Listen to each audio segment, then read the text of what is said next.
Judul yang saya ambil untuk video ini adalah Najwa, Luka yang Menguatkan Harapan yang Menghidupkan. Setiap anak mendambakan keluarga yang utuh dan penuh kasih, tapi hidup tidak selalu berjalan seideal itu. Ini kisah nyata Najwa Shakila, siswi kelas 10 SMK Negeri 4 Padalarang yang menghadapi berbagai fase kehilangan, perlakuan tidak adil, dan akhirnya menemukan kembali harapan. Najwa kehilangan ibunya saat masih kecil. Sejak itu, ia tinggal bersama ayahnya. Tapi kemudian, sang ayah menikah lagi dengan seorang perempuan yang dipanggil Umi. Harapan akan kehangatan keluarga pupus saat Najwa justru mendapat perlakuan kasar dari ibu sambungnya.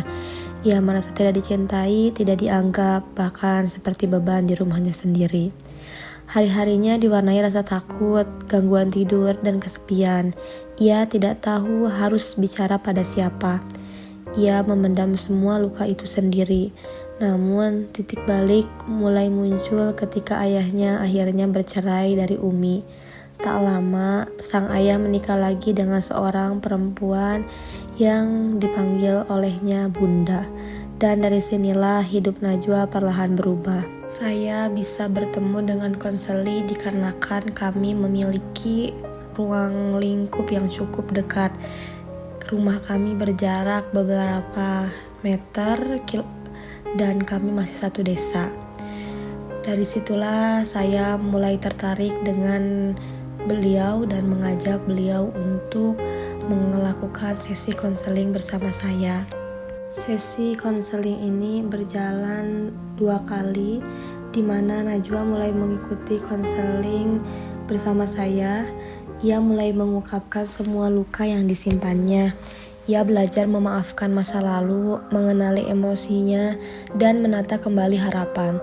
Dengan pendekatan kognitif behavioral therapy atau CBT, ia dilatih untuk mengganti pikiran-pikiran negatif dengan pemahaman yang lebih sehat. Ia belajar bahwa hidup tidak harus berhenti di masa lalu. Kini Najwa punya impian menjadi wirausaha agrobisnis yang sukses. Ia juga mulai merasa diterima dan disayangi oleh ibu sambung barunya yang dipanggil Bunda. Najwa adalah bukti bahwa luka bisa sembuh jika ada ruang untuk bicara dan orang yang bersedia mendengarkan. Untuk kalian yang merasa sendiri, percaya kalian bisa melewati ini. Dan untuk para guru, konselor, dan orang tua, jadilah tempat yang aman, karena satu kata pengertian bisa menyelamatkan anak dari rasa putus asa. Dari luka tumbuh kekuatan, dari kehilangan lahir harapan. Luka tidak selalu membuat kita lemah. Kadang luka adalah jalan menuju versi diri yang lebih kuat. Dari kegiatan 2 kali sesi konseling, ada hasil akhir diagnosis.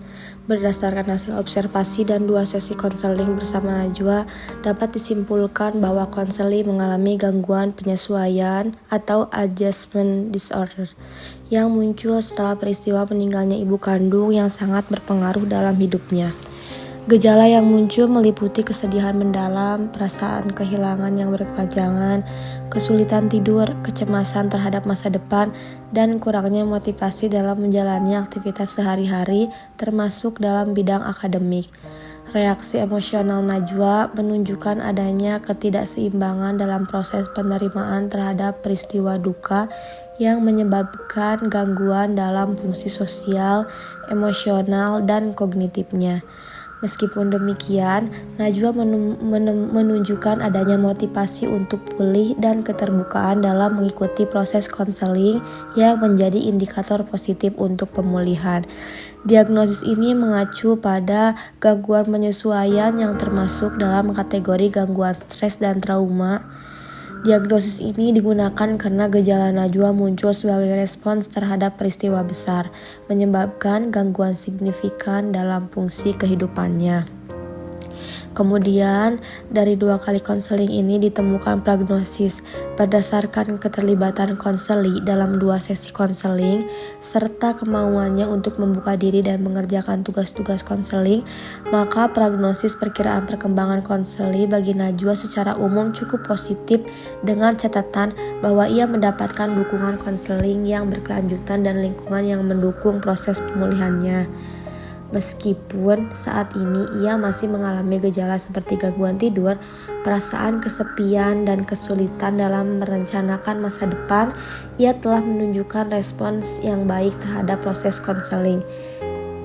Ia mulai terbuka terhadap konselor, mampu mengungkapkan emosi yang sebelumnya dipendam, serta menunjukkan motivasi untuk memahami dirinya sendiri dan memperbaiki kondisi psikologisnya.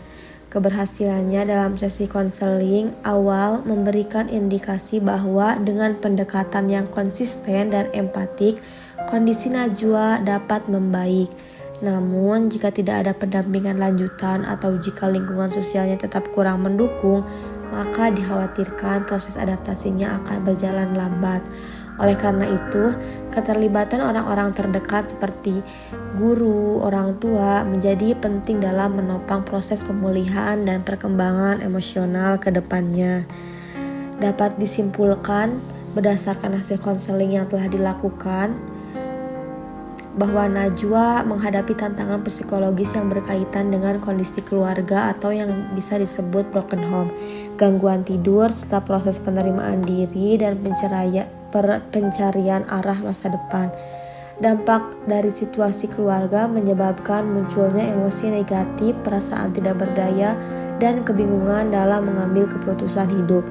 Namun, melalui 2 sesi konseling yang difokuskan pada eksplorasi emosi, penguatan penerimaan diri, dan perencanaan masa depan, Najwa menunjukkan kemajuan dalam mengenali potensi dirinya, mengekspresikan perasaan secara lebih terbuka, dan mulai merancang tujuan hidup jangka pendek maupun jangka panjang. Sekian video singkat yang bisa saya sampaikan. Mohon maaf bila ada kekurangan. Wassalamualaikum warahmatullahi wabarakatuh.